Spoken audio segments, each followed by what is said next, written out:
Hey there, Groovesters, Groove Stars, Ridgely here with another Lessons from the CEO. And I'm super excited to be joined by a good friend who is the author of The List Building Lifestyle Confessions of an Email Millionaire book, one of the foremost list building gurus in the world, and a really cool guy, Igor Kafetz. Igor, thanks so much for spending some time with us today, man. I'm excited that you're here. I'm excited to be here. I really appreciate the opportunity. And yeah, always happy to chat, especially to anyone who's willing to listen. Come on. Definitely. It doesn't happen often in my household, so hooray. Now, question for you. I always have to ask this. Were you always an entrepreneur like you are now, or did you start out in a different space, corporate kind of thing, working for somebody else, make the transition? Tell us the story. I'm a story out of the rich dad, poor dad philosophy, where I was born in a family to mostly teachers. Like my grandma, two of my grandfathers were teachers and principals in schools. My mom was a music teacher. My dad was an army guy in the Soviet army back in the before the wall came down. So I was pretty much on the same path. Study hard, get a good job eventually, and hopefully you'll be okay. Like no one was aiming to become a millionaire, at least not where I was growing up. I was growing up in post-Soviet Ukraine, and things were pretty bad there. I mean, things are pretty bad there now, but they were probably just as bad. I mean, back then, lots of poverty. Either you were really, really filthy rich because you were a criminal, or you were struggling like everybody else. On Wednesdays and Fridays, they would shut down cold water and heating just to save money. It was that kind of life. And then my family moved to Israel when I was 12, and my parents decided that the best place for me to go was to go to the Israeli Air Force Academy, because that was a cheap way to get really good education. Because what happens is the Israeli Air Force subsidizes your education for you. You're getting like really high quality teachers and high quality standards of education. And then once you're done, all you have to do really is just pay to your country in a form of service. So you end up doing more time in the military than your regular peers. And so that was the deal. Now, I was growing up in a small town. There wasn't really very many opportunities. There weren't very many jobs, so it just made sense. Lots of kids in my hometown followed the same path. And so after I graduated, and I graduated with flying colors, did my service, um, the best I could find was a job at a chemical facility where I was wearing a full-on hazmat suit. I had to take chemical showers every day after work, because if you didn't, you would get skin cancer or lung cancer or something. It was just very, very toxic. And I found that to be a very miserable existence. Like, it's not so much that the chemical fumes annoyed me, like I could live with that. It was just the grind, wake up, go to work, come back, sleep, eat, repeat. There was no challenge, there was no creativity. It was just like being part of the conveyor belt of like pouring green gooey stuff into a plastic bottle and putting it on like a shipment thing. So yeah, that was life before becoming a business owner and a CEO. Although at the time I didn't even think about becoming a business owner, it was more about breaking out of the 9 to 5 grind, right? So I was like willing to do pretty much anything. And I just happened to stumble upon network marketing at first, at which I sucked. But that was when I started learning how to sell, how to market, uh, how to get rejected, how to get ridiculed by friends and family, like all that good stuff that we all go through.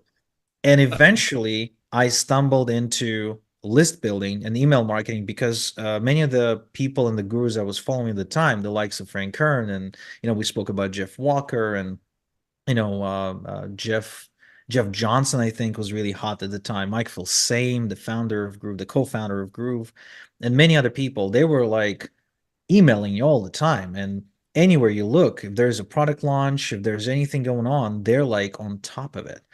So I was like, maybe there's something to having a list. And so I dived into that religiously, started seeing my first results, started seeing like actual commissions coming in, checks in the mail coming in, payments coming in. And I was like, wow, can I really scale this? And the moment I was able to scale this to roughly $1,500 a month, that's when I walked away from my job, and I just dived into it full time. And yeah, like even though parts of the journey were really scary because you go from like a stable paycheck, which is not really stable because they can just fire you just like that, right? But you go from a stable paycheck to like earning your own money. That was a very scary transition for me. Like I was genuinely afraid of not being able to make it. I would like refresh on my accounts all day long, seeing, hoping that like a payment would come in. But eventually, yeah, I haven't had a job since. So now it's now been 15 years. Kind of cool, right? You get to join the ranks of the I'm not working for anybody else no mo. I like to call myself psychologically unemployable. Can't do it. Just can't do it. I've had one job for 1 month working for one of my dad's clients in my entire life. That's it. I couldn't do it. I was like, nope, not doing that one. Now, early on, I mean, obviously, you bust out that day comes and you say, okay, I'm done. I'm walking away from the hazmat and I'm doing this full time. Those early days are a little interesting. You learn a lot pretty quick. And based on your experience, and obviously now doing very, very well, what do you think are some of the top characteristics of the person that becomes that successful entrepreneur? That's an interesting question. First and foremost, I believe it is the sheer desire of knowing you don't want to work a day job. I think to become an entrepreneur at that stage, you have to be driven just not to have a boss ever. And that's a big one. That's a big one because if you don't have that desire built in, you're not going to do whatever it takes to break out of the job cycle. So that's one. Second thing is, I believe, you realize you outgrow your job and because you have goals. One thing that really tremendously helped me along the way, because I wasn't just broken working a day job, I was also overweight. I was miserable in terms of like personal development. I've discovered Tony Robbins's Personal Power 2 program, which was one of his best-selling ones at the time. I actually downloaded it off of the like a Pirate Bay kind of website, right? And that program immediately shows you that, okay, first things first, you have to start setting goals. And I didn't understand the importance of that, and I was never really a goal-oriented kind of guy. But at the same time, I had goals without just realizing them. Like I had an idea of the sort of life I want to live, and I was committed to making that vision a reality, and the job simply wouldn't cut it. The third thing I believe that's really important is, I heard this phrase from, I believe I read it at one of the Naval Ravikant's books. Naval Ravikant, he's like the business guru. He like talks about freelancing and developing software and things like that. So he's able to conceptualize things very well. And he says, I believe you can do anything you want in life as long as that is you do that one thing and nothing else, which is to say, you have to be so focused on that one thing that everything else becomes unimportant. And I think that's exactly what happened for me because if I wasn't working at my day job, I was trying to build my online business. If I wasn't sleeping or eating, or I mean, even when I was going to the toilet, right, I was just getting stuck there with a book or, just thinking about something, coming up with ideas, or have my notebook where I would jot things down. It didn't matter. Like I was obsessed about becoming something, becoming someone, and I knew you can't do it with a job. At least not in my case because I wasn't trained in a job where you can quote unquote become someone, impactful. I mean, I wasn't like my parents didn't have the money to send me to med school or law school or become like a high grade engineer or anything like that. I was a very typical product of that system. And most of my friends They would go, they would do military service, they would come out of the military. At the age of 24, they're still trying to go to school, maybe go to uni. I mean, there wasn't very many options for guys like me. So, but what I didn't understand is why my peers didn't really think of the internet as a way to do it. Like at the time, that was a novel idea, and I just got lucky through my search for personal development and concept of success and things like that, downloading things like the Tony Robbins programs and Brian Tracy's books and Zig Ziglar stuff. I just got exposed to that industry and I was like, wow, there's like a whole world out there beyond the scope of my town. And because I spoke very basic English, I was able to access that. While many people I guess in my country even, they didn't even think about it. That's fantastic, man. And to that end, talk to us a little bit about the importance of personal growth, personal development, reading, participating in the Tony Robbins, reading Brian Tracy, listening to what he has to say. What kind of an impact has that had on your journey? You know, before I'll share the impact that had. One important, I guess, condition to that was me being disappointed with my dad. So growing up, my dad was my hero, and when we immigrated to Israel from Ukraine, he kind of he kind of gave up. I don't know if you're familiar with Glenn Turner. He has this speech, and he talks about grown-ups becoming give-ups. And that phrase hit me so hard because my dad went from being like the guy that everybody looked in my community looked up to solve problems, to make things happen. He kind of became this sort of complacent and almost victim-like person because 6 months after we've immigrated, he suffered another heart attack. He went through a double bypass, and he wasn't the same since. Now, back then, I was upset with him for that. Today, obviously I'm not. But as a kid, my hero all of a sudden wasn't my hero. So I needed another hero. I needed to tap inspiration somewhere because in school, I was fat. I was really awkward socially. I was a geek and a classic situation, kind of like, where I wasn't one of the cool kids. Mhm. So when I finally got tired of being a loser, essentially, I started looking into personal development stuff. And that happened after I've came across The Secret. At the time, the movie The Secret came out and the book The Secret.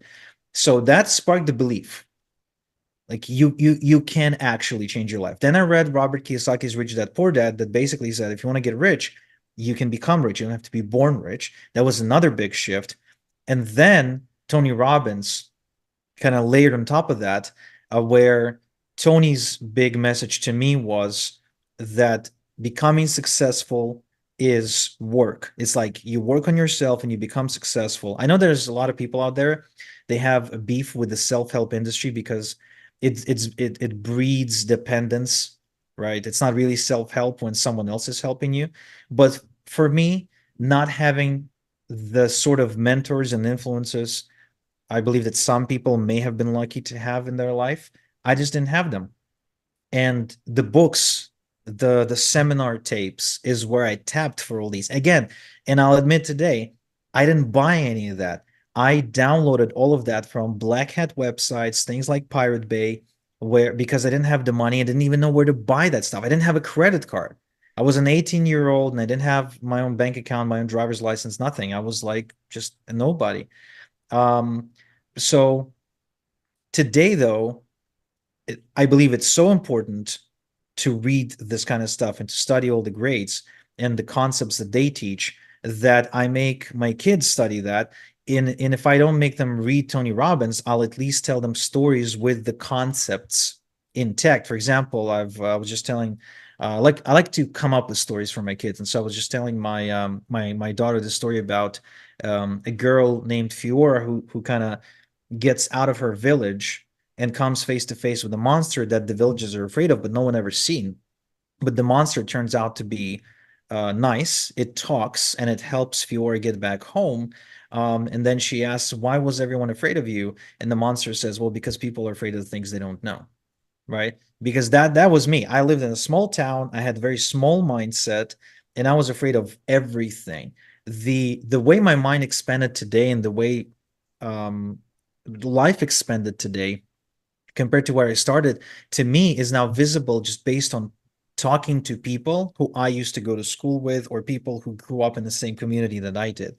Because a lot of these people actually immigrated to Canada where I live today because of the war with Ukraine and because of the Russia's war with Ukraine.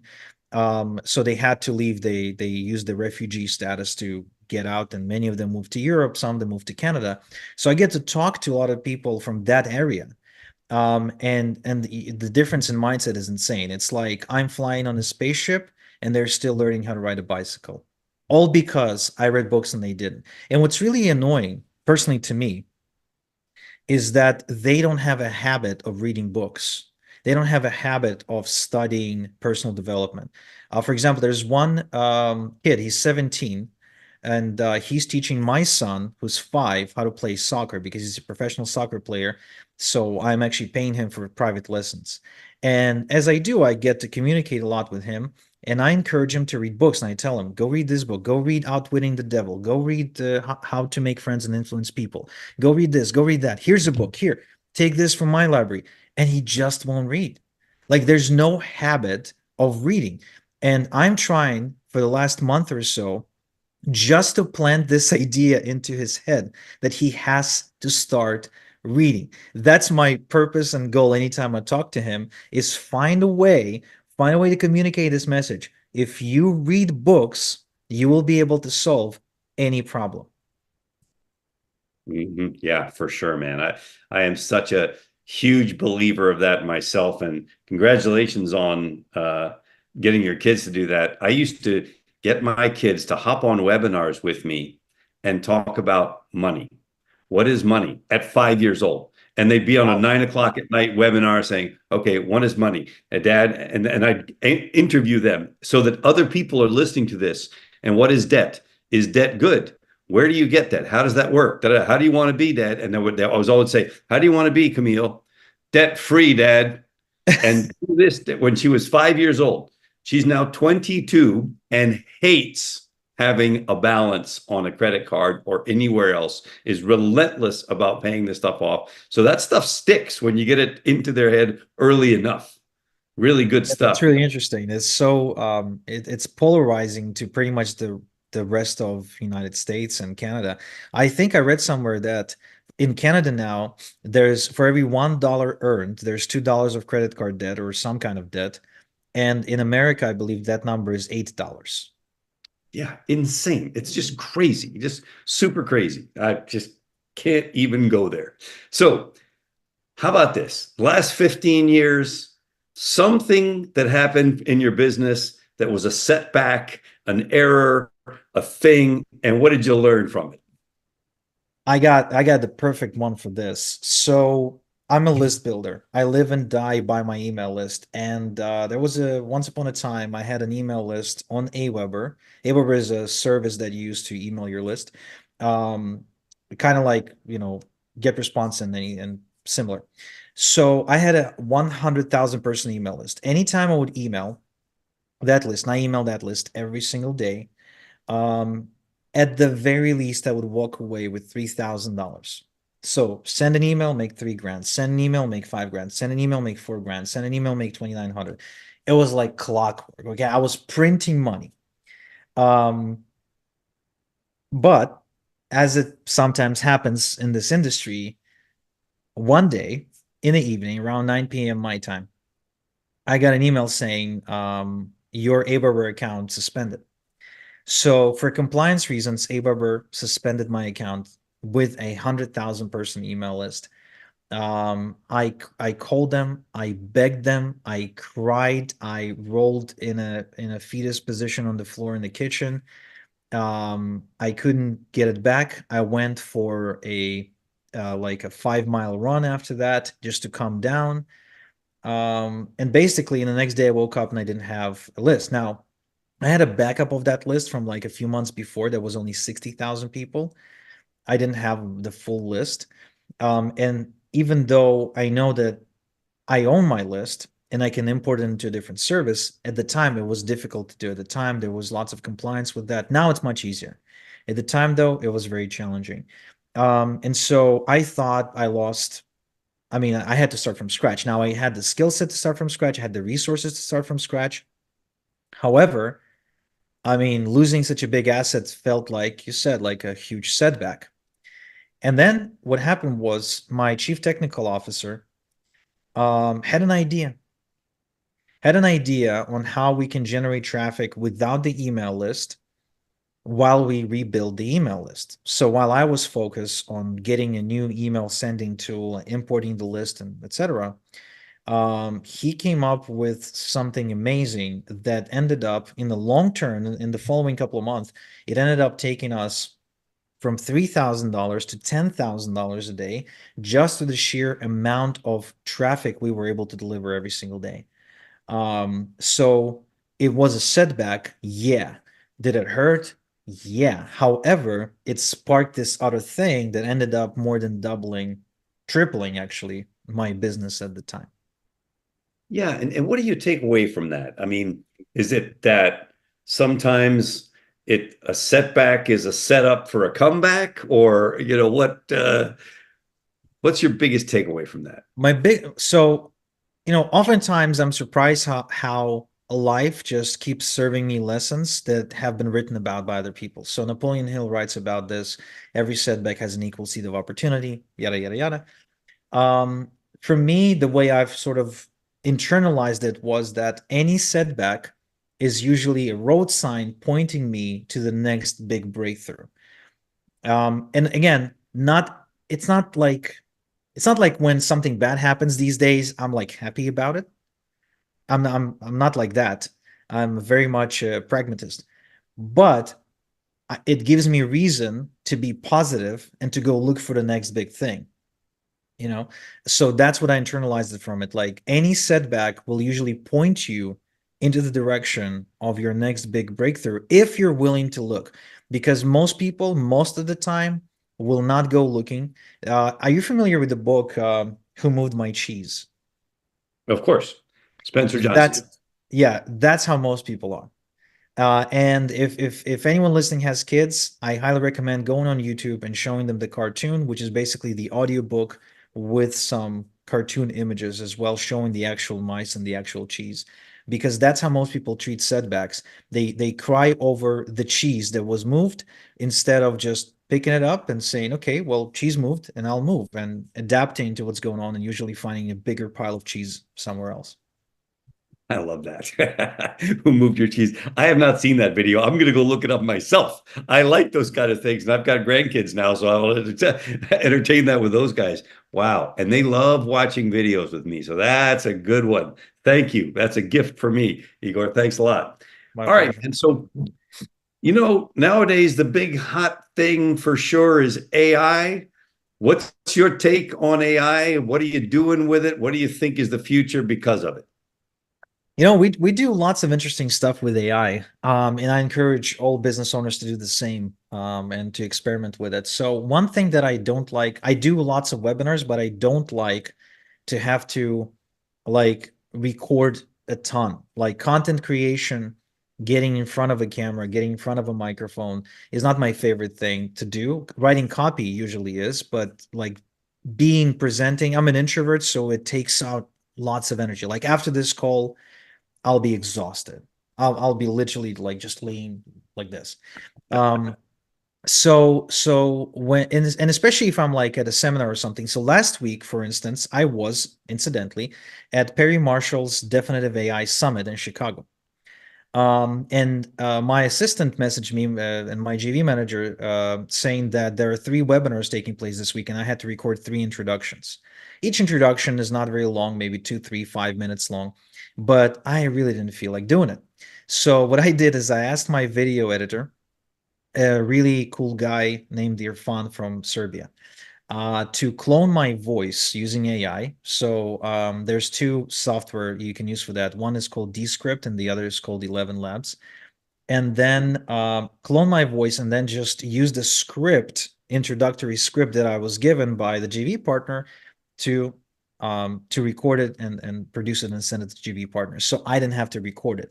Now the same thing can be done with anything that requires audio. So if you're creating content for your business, you're putting up these Instagram videos that you're showing B-roll while you're talking behind the camera, you can now do that. So you don't have to create content yourself anymore. You can simply leverage ready-made tools to clone yourself from existing content you've already created. So if you're a podcaster, you can record entire episodes now without having to be there, because this software has gotten so good at cloning the voice that it's practically indistinguishable. The other day, we used the same software to create a VSL, video sales letter. And I sent the VSL to my wife. And I said, hey, check out this new VSL. She watched it. She's like, oh yeah, that's cool. And I mean, that's usually what she says about all my VSLs. Doesn't matter if they convert or not. And I was like, could you tell this is AI? She was shocked. She couldn't tell. My own wife can't tell anymore whether it's me or AI. So Wow. your customers won't be able to tell either. You can do the same thing with a moving video avatar. Our mutual friend Mike Filsame, he created like a proper video avatar, so now he can feed it a script and produce an entire video of like him standing in front of a camera without him actually standing in front of a camera, using something called HeyGen. Um, any form of content creation these days, especially for brainstorming ideas, I would definitely use ChatGPT, the paid version. I was just using it today to craft a YouTube ad script. Yesterday, I used it to help craft a landing page for a customer success call offer that we have. It literally can do most marketing things at this stage. And at the seminar that I was attending last week, there's been a lot of talk about that, how marketing agency as a whole industry will soon experience this disruption where, if the business owner in 5 years from now will not need a marketing agency. That seems to be like the consensus at that seminar.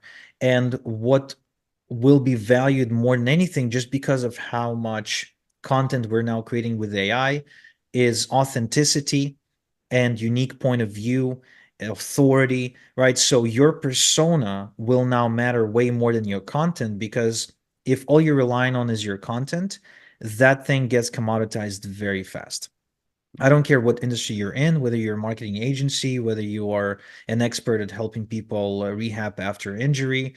Um, Almost all the content you're going to create will be commoditized within probably a good year or two from now, and people will be seeking that authenticity and personality they can connect with. So if you're running any kind of memberships, if you're doing any kind of information marketing, that's the direction where you're going to have to take your business to survive. Yeah, I think that's exactly right. All right, so here's my favorite question. So imagine now that you could hit a button, click, click, and step into a time warp and go back and have a conversation, knowing what you know today with the Igor of 20 years ago. What would you want to tell him or share with younger Igor, still young, so younger Igor? And obviously, oh, it's been perfect. Everything has been exactly like it's supposed to. No, that doesn't count. So you can't, that's not a good answer. So what would you go back 20 years to say to young Igor? What would you want to share? I'd say play a bigger game, for sure.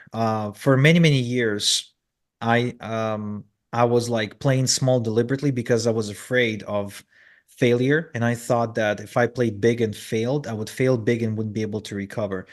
That's simply not true. I think my regret, because that's really the question, like what's one of your biggest regrets? And my regret is that I I developed a great skill set but played a small game compared to the sort of game I could have been playing and the impact I could have been making. I think, you know, most coaches and people who do information marketing will probably agree with me, people who want to make an impact. That seems to be a very common regret. But for me personally, yeah, I feel like I have what it takes to be a much bigger player, but I've deliberately made decisions to play smaller game. And the problem with that philosophy is that after you grow up, quote unquote, grow up, right? After you've been in business for a long time, doing what you do, it's really hard to break the patterns, the thinking patterns, the decision making patterns, because they kind of get developed and really solidified. So to break that later is very difficult. So if I could go back in time, and the advice I would definitely be giving my kids. In fact, if anyone's listening, got kids or grandkids, another great book I recommend reading is Die with Zero or Dying with Zero. So the big message, there's a few big lessons and big messages in the book, but some of the ones that stuck for me is that I have two kids, and I come from poor upbringing. So my philosophy was always to save as much as I can so I can pass it down to the next generation. Could also possibly be related to the fact that I'm Jewish, which seems to be also like the mentality of my people. But in that book, one of the main ideas is that leaving all your money to your kids doesn't make a lot of sense. But what does make sense is to give them enough money when they're young so they can take risks. Because giving them $100,000 when they're 20, or in their 20s to start a business will be far more valuable than giving them $1 million when they're 45 and have an established job or a career, which they are afraid to leave or to change somehow. Yeah, So very. yeah, that point really hit home for me because it contradicts what I believed to be true. Yeah, for sure, man. Very interesting. Love to hear that. All right. Final question before we wrap this thing up. Three resources, three books, three podcasts, three something that you would recommend to the budding entrepreneur looking to get to the next level, to up level their situation. What would you recommend? You just mentioned one, Dying with Zero. I don't know if that's one of the ones, but give me three. Um, so I wouldn't mention Dynamo Zero for the budding entrepreneur who wants to hit the next level. That's more of a legacy, I guess, book. But so if you have kids though, like I would definitely recommend reading that book for sure. Also, Raising an Entrepreneur is another one for parents, because it's interviews with both the kids of entrepreneurs as well as entrepreneurs who raise kids whose kids become something or someone. Very good book, in my opinion, as far as parenting goes. Three resources. One is I would absolutely recommend Outwitting the Devil by Napoleon Hill, because that book I believe is better than Think and Grow Rich. It's better than all the other books he written.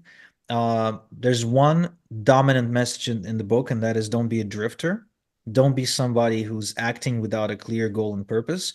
But the way it's delivered really hits home for me.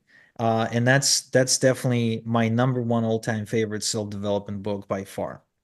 It's really inspiring in the way that it makes you get clear on what you want and zero in on just taking action to go get it. I think that's really cool. Same message, by the way, is in Arnold Schwarzenegger's most recent book called Be Useful. It's the first advice he's giving you, like have a vision. It's just the words have a vision don't hit me as well as outwitting the devil does. So that's one.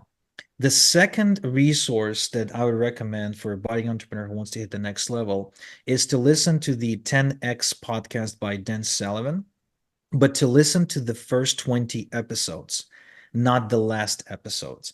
Because so Dan Sullivan is the founder of Strategic Coach, and he's widely referred to by guys like Joe Polish and Dean Jackson and a bunch of other people. Really smart guy. Um, the way he conceptualizes ideas is really powerful. And he talks about things that take you to the next level. One of his favorite quotes is the things that took us to Egypt will not take us to the promised land, which means you have to be changing the way you think and changing the way you make decisions for you to hit the next level. It's definitely a transformation I had to go through several times myself. And even more recently, I had to go through a massive, massive transformation to stop being my own copywriter and to stop just being the marketer and to become business owner, through management. So again, if you want to hit the next level, that's what you have to do. Many business owners, if you've read the E-Myth or worked the system, you probably know this. They get stuck in being the doer of their thing instead of being the business owner and thinking like one and building a system. I think that's a big reason why most people don't really hit the next level, but they're able to get to a point of not having to work for another job, right?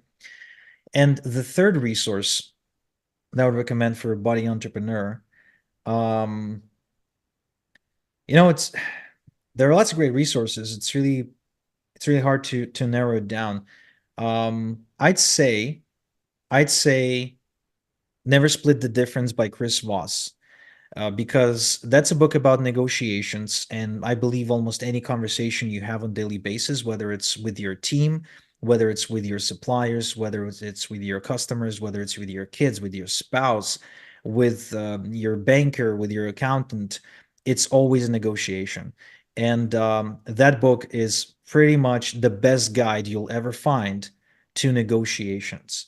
The author is amazing. They got a great YouTube channel as well. I believe it's called the Black Swan Academy or Black Swan Negotiation. Highly recommended because they got these short 4 to 5 minute clips that they do where they highlight one particular concept. But first, I recommend the book. The book is amazing. It teaches you all the concepts to negotiations. And all of these concepts, by the way, are contradictory to what you think is good negotiating tactics, which is the crazy part. And they're all told in the form of stories because this guy is a former FBI, international FBI negotiator, where he had to negotiate with terrorists and kidnappers to save actual human lives. So the stakes of those negotiations were much higher than the stakes of the day-to-day negotiations we have.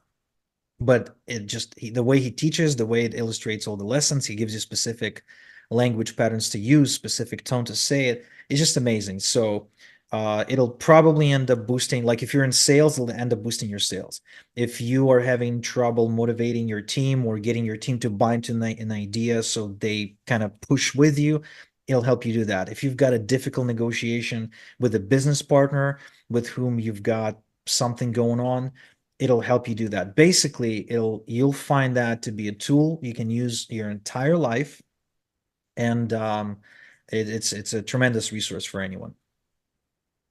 Thank you, brother. Thank you very much for all of the insights, the resources, the fantastic quotes, etc.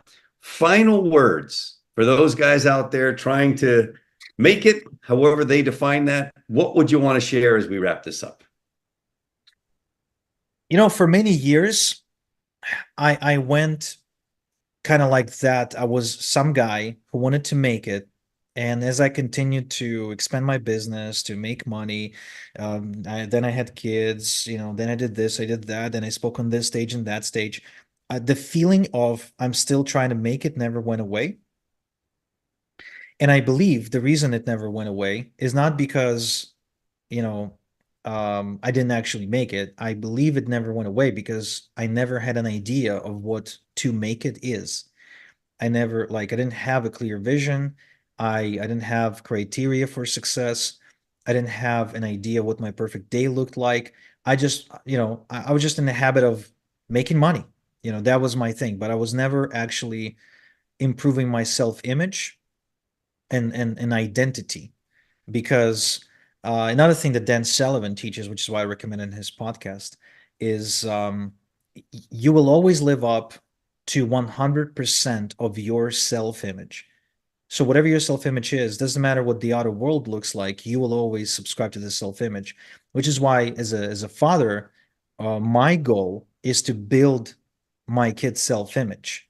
Because if I can, build a self-image of a winner, of a secure, confident, powerful person, it doesn't matter if they have resources in their 20s, they'll find them, right? A lot of people hate on Donald Trump, for example. I actually like watching him. I like studying him. I think a lot of what he does is right. And he's a great example of someone with an unshakable self-confidence, which means he's got an incredible self-image. And you know, it doesn't matter what the world news will say about him. It doesn't matter what will happen. It will not make him doubt himself for a second. And I find it to be, you know, amazing. In fact, whenever I go to seminars, one of the questions that I like to ask is if I could give you a pill and that pill would give you something, some kind of quality or some sort of like ability, right? Instantly, what would that be? Right? While some people will say, oh, you know, I'd like to fly, I'd like to read people's minds and things like that. Most marketers, by the way, say I'd like to read people's minds. For me, that would be Donald Trump like unreasonable self confidence. That would be the quality that I would wish upon my kids because if they have it, there's no stopping them. It's like they're just like a train just pushing through any obstacle. So I would definitely advise our listeners to have a clear vision of what they want to become and simply go towards that vision. Not just how much money you want to make, but the person you want to be and the life you want to live. I know it sounds like a cliche advice that you hear on self-development seminars and you know at metaphysical conferences, but it has practical um, reasons to be there. I think it has like a tremendous impact on your decision making because you start making decisions as if you're that person. So you start living that sort of life, and it makes all the difference in the world. I love that, man. Build that self-image, make those decisions as if you were that person. Igor Kafitz, thank you so much for your time today. Really appreciate the insights and the wisdom. And we'll just keep on rolling, brother. Thank you very much for everything. My pleasure. Always happy to be here.